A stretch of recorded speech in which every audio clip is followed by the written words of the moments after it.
really driving deep into these turns. And we hear just a little bit of that sputter that we heard before on the car number 42. Not too much. He got good traction off that turn, but Martin was putting the pressure on. Okay, folks, which do you want? Your beverage hot or cold? The mellow yellow in front, the coffee Folgers machine in back.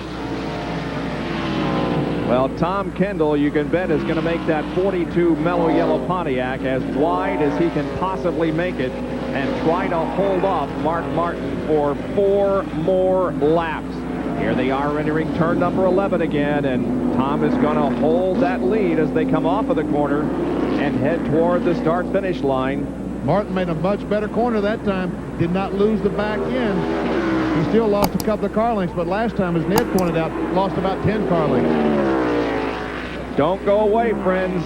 We are in the last 4 laps of this race, and it's anybody's at this moment. Not too far behind in 3rd position is Davey Allison, and 4th is Ricky Rudd. If Davey can dodge a wreck, he might be in good shape.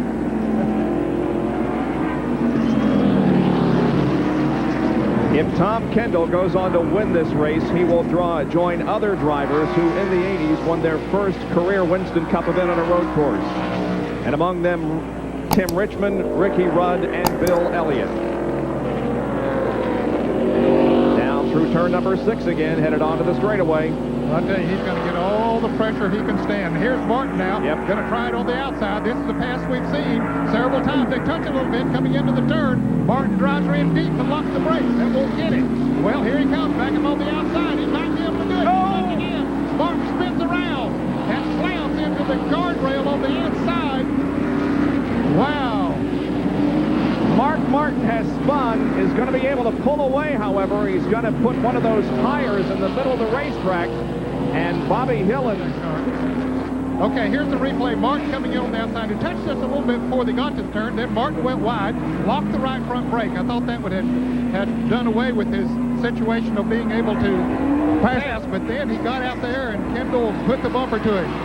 And Davey Allison, meanwhile, has passed Kendall, and here comes Ricky Rudd to do likewise. Yes, Davey Allison coming off turn 2 got underneath the car of Tom Kendall. It's almost like the Kendall car has the tire going down because the handle has just gone away on the Kendall car. It could very well be, Benny, because he and Mark Martin had pretty heavy contact there, and it was the left front of Kendall's car that was up against the right rear of Mark Martin's car, so he could very well have cut a tire. And out of nowhere comes Davey Allison to lead this race. Where did he come from, Bob? Isn't that the truth? He has been in the top 5 for most of the afternoon, but really hasn't been too spectacular. But now he finds himself in the lead, and Tom Kendall has a flat tire. Well, you remember when Benny said just a couple laps ago that Davey Allison was going to be in good shape if he could dodge the wreck? Well, yep. I thought it happened up there. He dodged the wreck. And Ricky Rudd, if he can take on the victory, there's Tommy Kendall with all the cars going by him. I know Felix Sabatos must be, Gary Nelson, the crew must be so sad. And Kendall can't get the car to turn, almost ran in the bank. Yeah, he's struggling with that car, and it's a really tough break for Tom Kendall, but he has definitely proven himself as a great race driver for the future in Winston Cup racing. And if Ricky Rudd can catch the 28 car of Davey Allison, he picks up the Unical Challenge, and it's worth, I think, about $45,000 this week, isn't it, Bob? 2 more laps to go. Yeah, the Unical bonus is $45,600. Davey Allison has less than 2 laps to go. Allison, of course, was the star during the month of May at Charlotte. He won the Winston. He won the Coca-Cola World 600, giving Ford their first victories of 1991. And now stands a chance of winning his 2nd Winston Cup race in 3 outings. Allison leads Rudd down through the S's. It's Dave Marcus just ahead of Davey.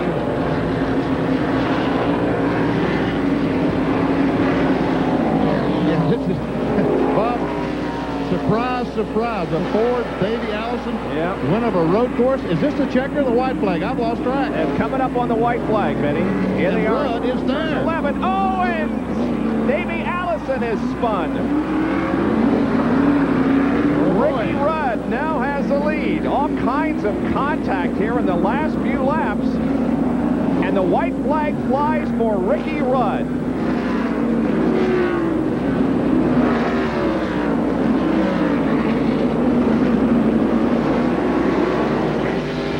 Well, we'll see what happens here in the final lap. Davey Allison did get the car going. He still is in second place. Well, there's going to be some tempers flaring in the garage area. Oh, you can say that again. Yep. Davey Allison had the lead and was tagged by Ricky Rudd in turn number 11, coming down for the white flag. NASCAR officials apparently talking over this situation. He's headed toward you for the final time, Ned. Big Baby is not here. He comes into turn 7 here in very good shape as the NASCAR officials talk over what they're going to do. Davey Allison's crew looks on. Davey's not too far behind him, too far behind him to catch him before they get back unless Rudd has a problem. But I'll tell you what, that's not a happy bunch of campers we just saw in that tied pit. I don't know what's going on down there, but they didn't look like they were jumping up and down with joy, Ned. Ricky Rudd brings the car once again down through the S's. This will be for the final time this afternoon. Now entering turn number 11, and Ricky Rudd is apparently going to receive the checkered flag and the win of the Banquet Frozen Foods 300. Here he comes, waving to the pit crew as he passes by. The black flag is shown to Ricky Rudd. Rudd has shown the black flag. Davey Allison is shown the checkered flag. They did not give the win to Ricky Rudd, Bob? No, they gave the black flag to Ricky Rudd as he came down and passed under the start-finish line. They waved the checkered flag to Davey Allison, and he apparently is going to win this race. Well, why don't somebody jump up and down, guys? they're confused. That's what that crew is. They don't know exactly what is going on. Wow. Wow is right. And I guess Rusty Wallace would finish second then, according to that. It looks like he's the car behind Davey Allison. You're right. And Ernie Irvin, I believe, would finish third, then Schrader, and then Labonte, followed by Dale Earnhardt. Here's a replay, guys. Going in turn 11, Davey takes a wide entry down in the corner. Ricky tries to get under him, just makes slight contact in the right rear. Around goes Davey. Rudd keeps the car going straight. Jerry Punch, can you answer any of our questions? Well, I'm not sure, Benny. I'm with Waddell Wilson. Waddell, what happened in the last lap out there? You didn't get the checkered flag. You know, I don't understand this. You know, I've been racing since '63, and this is about one of the darndest calls I've seen made in a long time. You know, they've told us in driver's meeting, the last lap you're on your own. But Ricky was not driving dirty. He touched him, sure, but they're in a hairpin turn, and I could have pushed the 28 car around with my hand. But, I mean, it would have been reversed. It wouldn't have made no difference.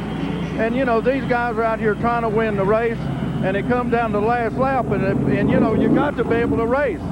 And if they're going to take this away from us, this is totally wrong. I've seen it happen time and time again through the years, and they've never taken a race from no one yet doing this. If they do this, this is rotten. Obviously, Waddell Wilson very upset. Let's check in with John Kernan. I'm standing by with Davey's crew chief, Larry McReynolds, and still a bit of confusion. They gave the black flag to Ricky, gave the checkered flag to you guys, but you haven't gotten any official word yet. I don't see how it could be no confusion. You know, I worked with Ricky Rudd for 2 years, and that ain't Ricky Rudd's style. If they let him get by with that, you know, then I ain't got a whole lot to say about NASCAR's procedures. A 28 car, Texaco, Haviland Ford won the race, and that's the way it is. Well, that's the view from here. Larry and his crew are heading down towards Victory Lane for now.